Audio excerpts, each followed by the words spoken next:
Selamat pagi Bapak Ibu sekalian, senang berjumpa dengan Bapak Ibu sekalian dan selamat tahun baru. Biarlah di tahun ini kita boleh makin merasakan bagaimana Tuhan memelihara dan menjagai dalam setiap langkah hidup kita. Nah, sebelum itu mari kita menaikkan doa kita. Eh, Kita mensyukuri buat hari yang baru, buat tahun yang baru, untuk memberikan pengharapan yang baru. Mari kita berdoa. Tuhan, inilah setiap kami rindu buat Tuhan boleh menyapa kami dalam setiap pribadi demi pribadi, sehingga kami boleh terus merasakan pemeliharaan Tuhan yang begitu luar biasa dalam tahun yang kemarin, dan kami boleh melangkah juga tetap dalam kesetiaan kami bersama dengan Engkau untuk mengisi dan menapak perjalanan kami di tahun yang baru ini. Tuhan tolong, Tuhan pimpin dalam doa pagi kami dan ucapan syukur kami. Hanya dalam nama Yesus kami naikkan doa ini. Amin.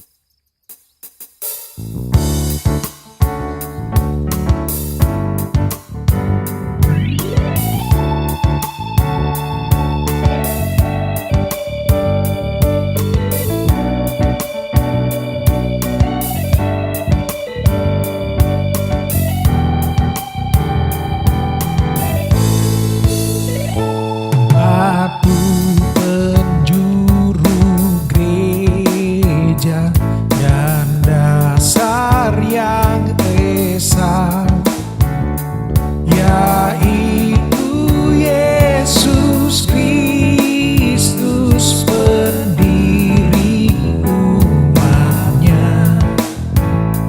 Dengan kurban darahnya gereja ditebus, baptisan dan firman-Nya membuatnya kudus.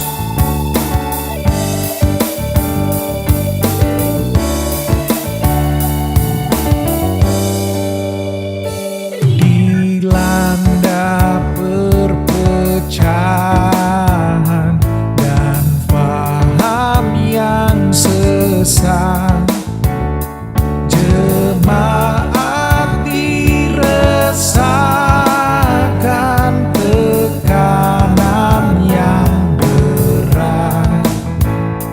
Kaum kudus menyerukan, berapa lamakah akhirnya malam duka diganti terang cerah.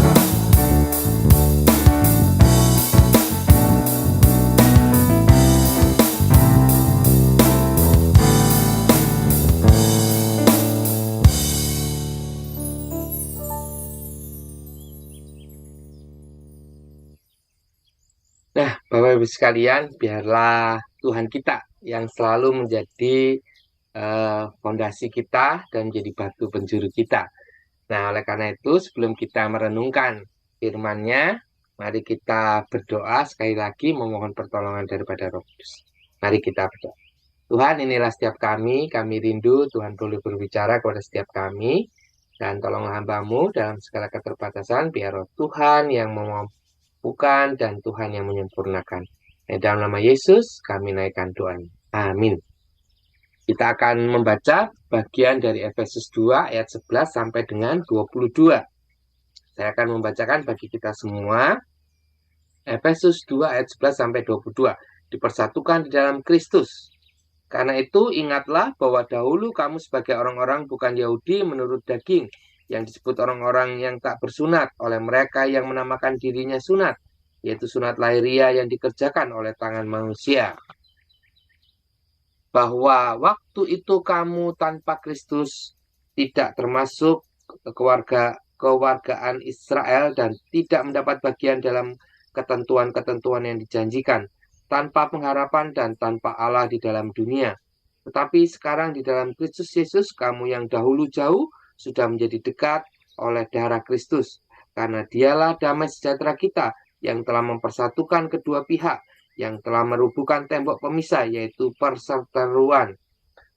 Sebab dengan matinya sebagai manusia, ia telah membatalkan hukum Taurat dengan segala perintah dan ketentuannya, untuk menciptakan keduanya menjadi satu manusia baru di dalam dirinya, dan dengan itu mengadakan damai sejahtera, dan untuk memperdamaikan keduanya di dalam satu tubuh dengan Allah oleh salib, dengan melenyapkan perseteruan pada salib itu.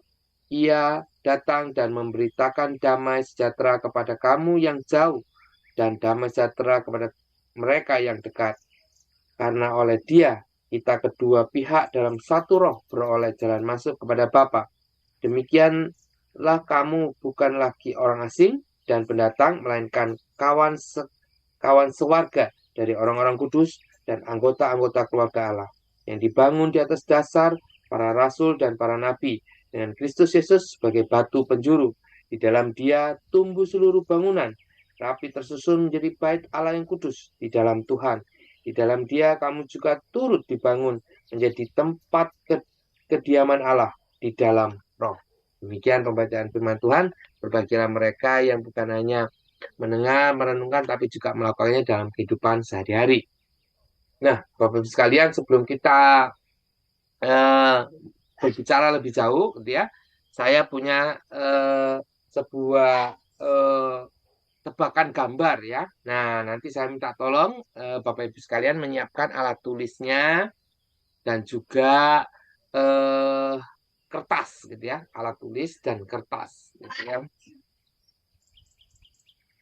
Nanti kalau yang bisa, wah nanti ada kenang-kenangan ya, atau dapat GoPay ya. Nah, nanti tinggal WA ke saya aja jawabannya, gitu ya. Atau ini di foto ya, di foto ke saya. Gambar pertama ya, ini mudah ya Bapak sekalian. Nah, ini ada 4 ruang gitu kan ya, dan saya nanti akan memberikan instruksinya gitu kan ya.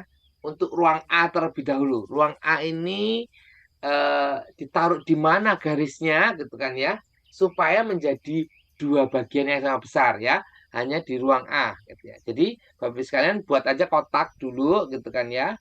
Terus garis gitu, terus kemudian ini kasih merah-merah ini gitu kan ya. Nah, kasih eh, ruang seperti ini ya, begitu.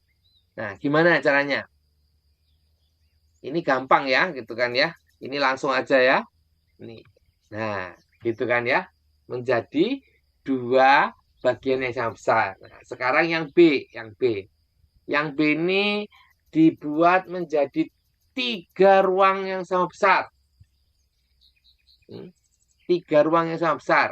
Kalau bisa langsung digambar, terus kemudian di foto, langsung kasih ke saya gitu ya, kirim ke saya ya, japri ke saya gitu ya. Atau udah di grup doa pagi aja ya, yang duluan yang akan dapat kenang-kenangan. Nah, kenang-kenangan tahun baru. Begitu. Sudah? Nah ya, satu, tapi enggak boleh setelah ini ya, setelah setelah selesai setelah selesai saya kasih tahu jawabannya, terus kemudian baru dikirim ya, gitu ya. Nah, ini melatih kejujuran juga ya, sebelum mendapatkan jawabannya. Oke, kalau sudah ya, ini jawabannya ya. Nah, seperti itu. Udah gampang kan ya yang ini ya. Terus kemudian yang ini lebih sulit coba. Sulit. Lebih sulit ya. Oke, lebih sulit. Yang C ini dibagi menjadi 4 bagian yang sama besar. 4 bagian yang sama besar. Ayo, pusing nggak? 4 bagian sama besar. Sama besar ya. Jadi tidak bisa satunya kecil, satunya nanti satunya besar, nggak bisa gitu ya. Nah, harus semuanya sama ukurannya seperti yang di A ini kan sama ya kalau dibagi, yang B ini juga sama kalau dibagi gitu ya. Yang C ini juga kalau dibagi harus sama, tapi dibagi jadi 4 bagian yang sama besarnya. Hmm, Tidak boleh melewati yang merah-merah ini ya, seperti itu. Oke, dicoba silakan gitu ya. Bagaimanakah kira-kira ya gitu ya. Ini saya bantu anotit coba. Hmm. Nah, ini apakah begini? Sret, sret, begini. Hmm. Kok begini? Yang ini lebih kecil. Ini kecil, ini kecil. Ini tidak sama dengan yang ini. Duh, ya kan? Ini nggak sama dengan yang ini ya. Jadi bukan ya. Kalau yang begini salah ya, gitu. Atau begini. Si, srit. Nah, ini malah cuma 3 ini ya. Nah, tidak bisa. Gimana yuk, coba dipikirkan dengan baik-baik. Dipikirkan dengan baik-baik. Gimana caranya? Ada yang sudah dapat, kalau sudah dapat langsung difoto, gitu kan gambarnya, kirim ke saya ya. Kirim ke saya. Saya cuma ambil satu yang duluan dan apa namanya benar ya. Nah, tadi pilih yang B itu juga satu orang dan benar. Yang C satu orang dan benar. Ya, nggak boleh sama ya kalau sudah dapat yang di B gitu ya. Yang duluan yang B gitu ya, berarti ya eh, dapat yang B gitu ya. Sudah Bapak Ibu sekalian? Wah, kok lama ini? Karena ya. Oke, kalau sudah ya, bagaimanakah gitu ya? Pusing ya gitu ya katanya. Ini 4, bagaimana 4 gitu ya? Kalau 3 sih tinggal diginiin ya. Kalau 4 diapain ya? Itu. Nah, jawabannya adalah ini dia. Jeng jeng. Tuh, kok nggak bisa? Jeng jeng. Nah, betul tidak? Oke ya. Ini yang C ya, luar biasa ya. Nah, kemudian sekarang lebih sulit lagi gitu ya. Yang D gitu ya. Yang D ini harus dibagi 7 bagian yang sama besar. Ayo. 7 bagian. Ayo. Silakan ya. Waktunya nggak banyak ya. Saya kasih waktu yang ini cuma eh, 20 hitungan ya. Oh, 20 detik ya. Oke. Satu, dua, tiga, empat, lima, enam, tujuh. Begitu dapat, langsung apa foto bagikan ke saya. 11, 12, 13, 14, 15, 16, 17, 18, 19, 20. Apakah ada yang sudah bisa 7 bagian? Tadi aja 4 bagiannya tambah pusing gitu ya. Apalagi 7 lebih pusing ya gitu ya. Oke, sudah ada nggak? Ayo, langsung dikirim ke saya. Nggak ada ya? Aduh, gitu ya. Lebih ini ya, susah ya gitu kan ya. Nah, Bapak-Ibu sekalian, seringkali kita juga mengalami kesusahan ini, Bapak-Ibu sekalian ya. Gitu. Nah, kalau Bapak Ibu sekalian coba pikir-pikir baik gitu ya. Gimana caranya ya gitu ya. Kalau kita bagi gitu kan ya, bagi silang gini, terus bagi silang gini, bagi silang gini enggak 7, 8 begitu kan ya, seperti itu. Nanti kalau misalnya dijadikan kotak-kotak kecil gitu kan ya, di kotak-kotak kecil juga nggak bisa 7 gitu kan ya, seperti itu ya. Nah, ayo coba gimana ini ya? Hah? Udah ya, tapi waktu sudah habis ya, Bapak sekalian. Waktu sudah habis ya. Sebenarnya ini Bapak sekalian gitu kan ya, tidak perlu memikirkan yang begitu rumit gitu kan ya. Ini lebih mudah, yaitu gimana? Begini. Iya, ya kan? Cuma tinggal di garis-garis gitu kan. Kan sudah tidak ada ininya, tidak ada merah-merahnya gitu kan.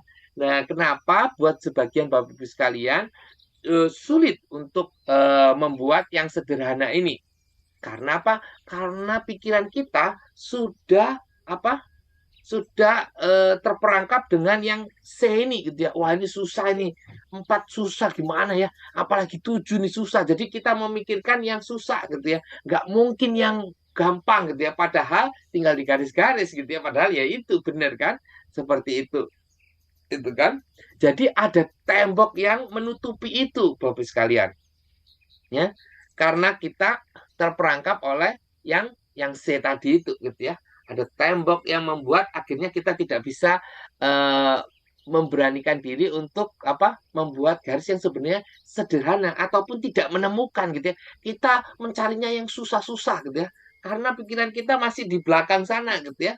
Masih tertutupi oleh tembok yang apa yang menghadang gitu ya. Nah, sehingga seringkali kita tanpa sadar memiliki tembok-tembok yang membatasi kita gitu ya. Dalam kehidupan kita sehari-hari gitu kan ya. Tanpa sadar kita itu memisahkan gitu kan ya satu dengan yang lain gitu ya. Kita seringkali membatasi diri terhadap satu dengan yang lain tanpa kita sadari gitu ya. Apa batasan-batasan itu? Nah, sebelum itu kita mari mencoba untuk merenungkan terlebih dahulu gitu ya.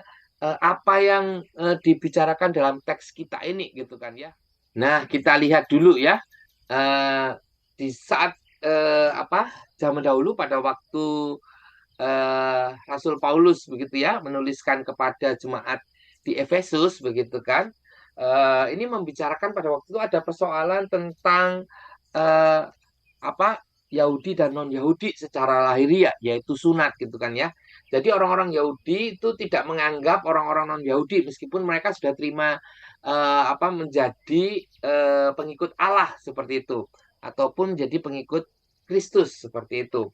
Nah, mereka dipisahkan oleh tembok yang begitu tinggi begitu ya bahwa mereka dianggap orang kafir, orang yang tidak mendapat perjanjian itu, orang yang bukan murni gitu kan ya, orang yang apa namanya eh, istilahnya itu mereka dipisahkan gitu ya, bahkan di Bait Allah itu ada tabir yang memisahkan mereka antara yang Yahudi dan non Yahudi gitu kan ya, karena mereka tidak bersunat dan yang apa Yahudi itu bersunat secara daging, padahal itu aturan itu dibuat oleh manusia juga seperti itu. Nah, eh, pemisahan itu sungguh-sungguh membuat orang-orang non-Yahudi ini apa ya istilahnya itu eh, tidak memiliki keberagaman yang sama gitu kan ya dengan orang yang Yahudi begitu kan ya yang meskipun mereka sama-sama percaya gitu orang-orang percaya tetapi secara apa eh, tidak langsung gitu ya mereka memisahkan diri Bapak sekalian gitu. Mereka dipisahkan karena aturan dalam hukum Taurat yang dibuat oleh manusia. Dan pada saat dalam Kristus gitu kan, semua tembok pemisah itu baik Yahudi non Yahudi itu dihancurkan. Semuanya menerima keselamatan yang sama, semuanya sama-sama berharga. Dan di dalam Kristus itu mereka boleh bersama-sama gitu kan ya. Tidak ada lagi yang terpisahkan seperti itu gitu. Nih, tetapi sekarang di dalam Kristus Yesus kamu yang dahulu jauh gitu ya. Yang jauh itu berarti yang non Yahudi gitu kan ya. Karena mereka dianggap bahwa mereka itu sudah kafir gitu kan ya. Terus kemudian mereka itu harus apa di luar gitu ya, di luar dari semua perjanjian ataupun keistimewaan yang dimiliki oleh Yahudi begitu kan. Sudah menjadi dekat gitu ya, menjadi dekat dengan oleh darah Kristus gitu kan. Sehingga saat Kristus hadir gitu kan, maka tembok-tembok penyekat itu harusnya sudah hancur gitu kan ya. Dan eh, apa perjanjian itu gitu kan ya, itu hanya untuk orang Yahudi gitu kan ya. Dan mereka istilahnya tidak mendapatkan sebenarnya orang-orang kafir itu. Karena dialah damai sejahtera kita telah mempersatukan kedua pihak dan merubuhkan tembok pemisah itu, begitu kan? Sebab dengan matinya sebagai manusia ia telah membatalkan hukum Taurat dengan segala perintah dan ketentuannya untuk menciptakan keduanya menjadi satu manusia baru dalam dirinya dan dengan itu mengadakan damai sejahtera begitu kan ya. Ada pendamaian bukan hanya apa namanya, orang Yahudi didamaikan dengan Allah, tapi harus pendamaian dengan sesamanya, begitu kan. Dulu orang Yahudi menganggap bahwa kalau datang ke rumah orang kafir jadi najis, gitu kan ya, ataupun ada beberapa aturan yang tidak apa namanya, tidak memperbolehkan, gitu ya, berelasi ataupun bersentuhan dengan orang orang non Yahudi seperti itu. Tetapi dengan kehadiran Kristus semuanya itu di dihancurkan, gitu kan ya, semuanya itu dirobohkan dan diperdamaikan kembali. Relasi itu bukan hanya soal memperdamaikan relasi eh, Tuhan Allah dengan orang Yahudi, tapi dengan setiap manusia, gitu ya, dengan setiap kita yang berdosa, gitu ya, sehingga kita pun, gitu kan ya, terhisap, dan kita pun juga boleh diperdamaikan di dalam Kristus, gitu ya, menerima pendamaian itu, menerima keselamatan itu, gitu ya, di dalam Kristus. Ia datang dan memberitakan damai sejahtera kepada kamu yang jauh dan damai sejahtera kepada mereka yang dekat, gitu ya. Jadi kepada setiap orang, gitu kan ya. Bukan hanya orang tertentu saja atau golongan tertentu saja, tapi semua orang, gitu kan. Kalau kita mengingat, gitu ya, kemarin dalam Natal kita ambil dalam Lukas 2 ayat 10, gitu kan ya, ataupun yang berkaitan dengan eh, berita sukacita itu diberitakan kepada siapa waktu itu? Para gembala-gembala terlebih dahulu, ya, bukan raja, bukan orang penting, gitu ya, tapi golongan yang terpinggirkan, golongan yang tersisihkan, gitu kan, untuk memberikan atau menyiratkan bahwa Allah datang dalam wujud Yesus Kristus, gitu kan ya. Nah, untuk mendamaikan semuanya, gitu kan. Semua orang, dan berita itu bagi seluruh bangsa, gitu ya. Kalau di ayat 10, gitu ya, kita mencoba melihatnya, gitu kan. Aku memberi itu, para malaikat memberitakan kepada para gembala itu, aku memberitakan kesukaan besar bagi dunia untuk seluruh bangsa, gitu kan ya. Lukas 2, gitu kan. Ini Lukas 2, kita mencoba ini ya. Lukas 2 ayat yang ke-10, gitu kan. Nih. Lalu kata malaikat itu kepada mereka, jangan takut sebab sesungguhnya aku memberitakan kepadamu kesukaan besar, ya, kesukaan besar untuk seluruh bangsa, gitu kan ya, bukan untuk sebagian orang, gitu kan ya, bukan untuk beberapa golongan saja, gitu ya, atau untuk satu bangsa, gitu. Enggak, tapi seluruh bangsa. Dan itu benar-benar diwujudkan dan dinyatakan dalam kematian Kristus yang membuat tabir bait Allah itu terpisah, kayak apa, terbelah, gitu kan ya, sehingga hubungan relasi antara manusia dan Allah boleh diperdamaikan, dan hubungan antara manusia dan manusia, gitu kan ya, boleh dieratkan, gitu kan, yang tadinya berseteru diperdamaikan, gitu, tanpa sadar, gitu kan ya, seringkali muncul dinding-dinding pemisah juga di gereja, gitu ya, misalnya perbedaan suku, perbedaan ekonomi kaya dan miskin, gitu ya, yang miskin merasa minder, begitu kan ya, terus yang kaya merasa memiliki semuanya, begitu kan, ataupun perbedaan kedudukan, gitu ya, wah itu tuannya, gitu ya, saya ini hambanya, begitu kan, terus perbedaan usia, gitu ya. Waktu itu anak-anak dan perempuan tidak mendapatkan bagian, gitu ya, padahal di dalam Kristus, gitu ya, semuanya sama, gitu ya, mereka yang diselamatkan, gitu ya, setiap orang berharga, gitu kan, seperti itu. Perbedaan fisik juga, gitu kan ya, bahwa kadang-kadang gereja hanya diperuntukkan orang yang normal, gitu kan ya, orang yang kesulitan, atau misalnya harus menggunakan kursi roda, mereka agak susah untuk memasuki gedung gereja, gitu. Untungnya di gereja kita ada ini ya, jalan masuk, gitu ya, sehingga itu memudahkan, gitu ya, bahwa itulah menjadi wujud, gitu ya, wujud bagaimana gereja eh, menerima semua orang, gitu kan, bahwa keselamatan itu ataupun Kristus itu bagi semua orang, dan karena Kristus itulah yang memisahkan segala sesuatunya. Harusnya kita tidak ditutupi oleh tembok-tembok pemisah gitu kan ya, yang bermacam-macam itu, bahkan jenis kelamin gitu kan ya, seperti itu. Bagaimana setiap orang di mata Tuhan, di hadapan Tuhan sama gitu. Sama-sama berharga gitu kan. Maka dari itu, mari kita dengan rendah hati gitu ya untuk saling mengasihi, saling melayani satu dengan yang lain. Bukannya yang apa nanti yang miskin ataupun yang kedudukannya rendah terus jadi apa namanya sok-sok enggak gitu ya. Tetapi juga yang kedudukan tinggi ataupun juga yang memiliki atau diberikan kepercayaan lebih gitu ya, itu malah mewujudkan gitu ya, bagaimana Kristus itu yang Allah kita itu yang mau turun ke dunia menjadi hamba dan melayani eh, kita semua dalam dalam kematiannya di atas kayu salib gitu ya. Dia menjadi hamba sampai akhirnya mati di atas kayu salib itu. Nah, karena itu Bapak Ibu sekalian kita dipanggil gitu kan ya. Kita dipanggil dalam kesatuan sebagai tubuh Kristus gitu kan. Kita diingatkan bahwa Tuhan menerima setiap orang yang percaya padanya. Tidak ada perbedaan. Maka marilah kita menghidupi panggilan itu gitu ya dalam pelayanan dan persekutuan kita sebagai gereja. Melangkah sebagai umat Allah berdiri pada dasar Kristus gitu kan. Kristus sebagai fondasi gerejanya gitu ya.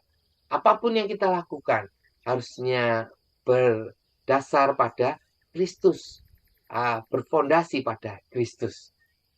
Apapun yang kita wujudkan ataupun kita putuskan, harusnya semuanya dasarnya adalah Kristus.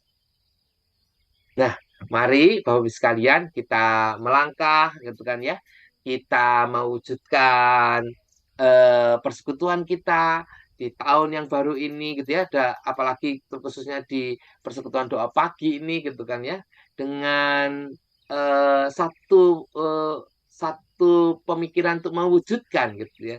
Menghidupkan panggilan di dalam persekutuan kita untuk menerima semua orang gitu kan ya.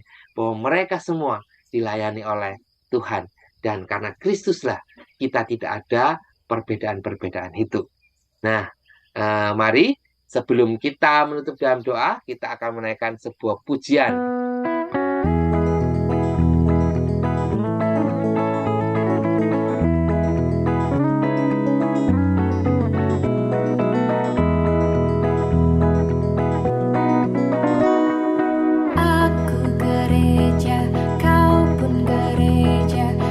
Sama-sama gereja dan pengikut Yesus di seluruh dunia. Kita sama-sama gereja. Gereja bukanlah gedungnya dan bukan pula menaranya. Bukalah pintunya, lihat di dalamnya. Gereja adalah orangnya. Aku gereja, kau pun gereja.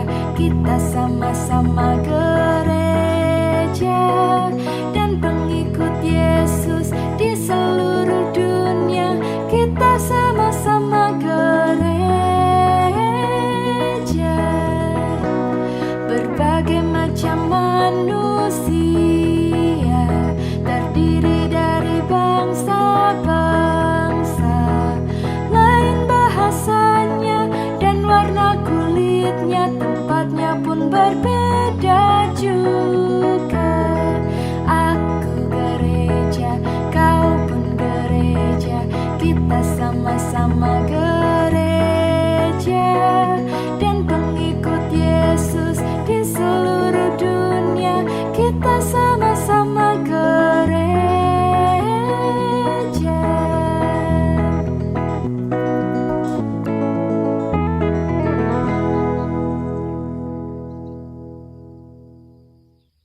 Tuhan ini setiap kami bersyukur bahwa di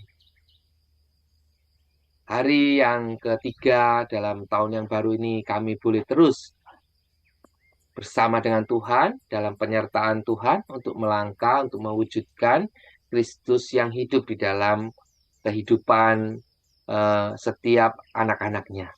Oleh karena itu ya Bapa, tolong kami untuk selalu mengingat akan panggilan-Mu untuk melayani setiap orang tanpa perbedaan, untuk bersekutu dengan setiap orang tanpa perbedaan, dan menganggap setiap orang begitu berharga, sebagaimana Tuhan melihat setiap kami tanpa perbedaan Tuhan. Baik itu anak-anak, dewasa, ataupun juga para lanjut usia Tuhan.